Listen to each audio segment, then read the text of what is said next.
Hello, lovely people. I've done a couple of other videos about the Journaling with Jonah kit that has just come out from Bible Journaling UK.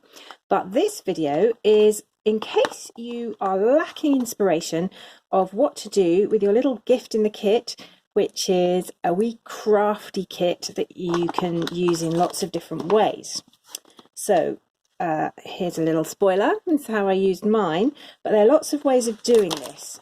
So I'm going to get my journal out. This is my Jonah journal. I've got a video about how I set this up and covered it and all the rest of it. This is a nice beach life paper here.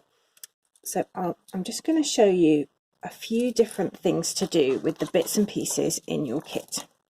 So what you've got in this little bag is a nice piece of cord elastic and a little fishy here saying Jesus, and a lobster clip.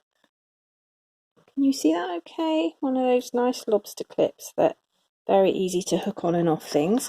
And then 10 little sea themed beads. Now, I've very deliberately given you enough elastic because I'm not sure whether you're going to be using your journal in a traveler's notebook or not. And if you're not, then you could use this elastic to make a little closure for your journal. Either that way as a little wrap around, or there's enough for you to do it that way if you want to. And in that instance, you would just tie it with a nice little reef knot, and then you've got an elastic closure. By the time I finish this, it's going to be really bulky. I've only just started it. Now, if I was doing that, the way that I would use these beads is probably I would thread that on there, and then I just start to thread them on and put 5 on each side, and the elastic should fit through the beads fine. It's just possible that some of the beads don't thread as easily as others, and if your elastic gets frayed at the end, you can just kind of chop it off to make another sharp point for the next ones, which will make your job easier. And so what I would do would be I'd just put all 10 beads, probably 5 either side of this. You get the idea. And then you've got a nice little closure there, or that way, depending on how long you want to make it. And then you've just got this little decoration on the front of your journal. But because I'm a traveler's notebook user, and I already have an elastic closure on my TN, I've made mine into a little charm, and that's where the lovely lobster clip comes in. Now, there are lots of different configurations of this, and I actually made one charm where I put all the beads on like this, and then I had the whole lot on this elastic, and then I tied them in a little ring onto the lobster clasp. So I ended up with a little sort of circular charm with the fish hanging off the bottom. But I didn't like that quite so much in the end, so I undid it and made it into this. And it's just personal preference, and you'll probably think of lots of other configurations as well, but in case you want to make one like this, I'll just show you how I did it. So I decided just to use the elastic in its entirety, and there will be some wastage at the end, but so be it. So I've halved it there, and you'll see I've got a loop here. Can you see that okay? A loop here, and I'm just going to stick the loop through the clip and then bring the 2 tails up through the loop. There we go, and that just makes a really neat fastening for it to hang off. And then I started threading the beads. Now, it's interesting, this fish with Jesus on it, because although I haven't mentioned the New Testament stories in the study notes, there are a lot of parallels between the story of Jonah and the story of Jesus. And the obvious one is the one that the New Testament writers referred to.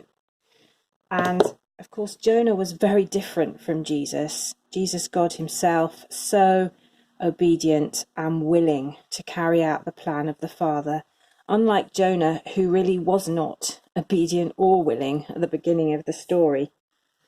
And yet, when Jonah went into the belly of the whale for 3 days, there was something really deep and profound going on in his life and in his relationship with God. And the interesting thing is, the New Testament gospel writers refer to the sign of Jonah, making the parallel between Jonah's 3-day stay in the belly of the whale and the 3-day time that Jesus had between the crucifixion and the resurrection. And I find that really fascinating. There are lots and lots of theories about what the theological point is that's being made there. I'm not going to go into all of those, but it is just worth noting that God, in his wisdom and power, can use even what looks like the most drastic situations to bring about his purposes and his will. And as I've said in the notes, that's very different from God causing the disaster. I don't for a minute believe that he does that. But I do know that he can bring good out of it in the way he did in the Jonah story. Of course, in the New Testament, that whole crucifixion, resurrection thing had to be part of the plan. And so we see, God very clearly in that. But I think the point is for us who are not Christ, when the time of despair comes, as it did for Jonah, we remember the crucifixion when it all went wrong and the resurrection. And then, it just reminds us that there are other perspectives on our human existence than the obvious ones that we live with day by day, and that God is faithful to us even in times of despair. So I'm really interested in this fish that says Jesus, and obviously the ichthus, the fish, Jesus Christ, God's Son, Saviour, which it stands for, was a symbol of the early Christians, and that's why lots of us use it as a symbol now. But it also, I think, has a powerful parallel with the Jonah story. So I hope that's not too garbled, but I think it's something to think about. So you'll see I've pretty much finished the charm here. And I'm just tying off the bits with a little knot at the bottom. And you'll notice that under the wooden fish, I've put one final of the beach beads. And the reason for that is the whole of the wooden fish is much bigger than it is for the beads. And if I were to tie the knot there, it would just pull straight through. But because I put a little bead on the bottom, that knot is not going to pull. So there we go. So all I'm going to do now is just cut off the tails. Not too close. That's enough to get my nail on if I need to tighten that knot up a bit. And there we go. You've got a little charm.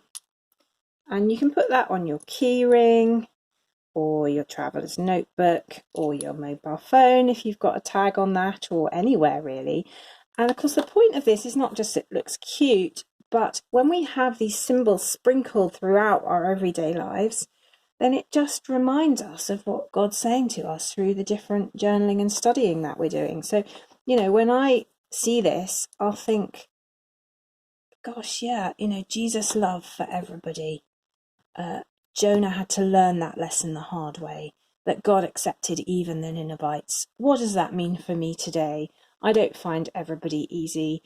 How am I going to show God's love even to those who I don't particularly want to go and preach to, or whatever it might be? And it's just about using the power of symbol and image in our everyday life as a little reminder. And I personally love that because it just does put more colour into my days, and it brings me closer to God even in the everyday. So thanks very much for watching. Do feel free to post what you do with your little bag of things on the Facebook group, and I'm sure that there are as many ways of playing with this stuff as there are people, so I'll be really interested to see what you come up with, all of you, and I look forward to that. Please like and subscribe, and thanks very much for watching. Bye bye.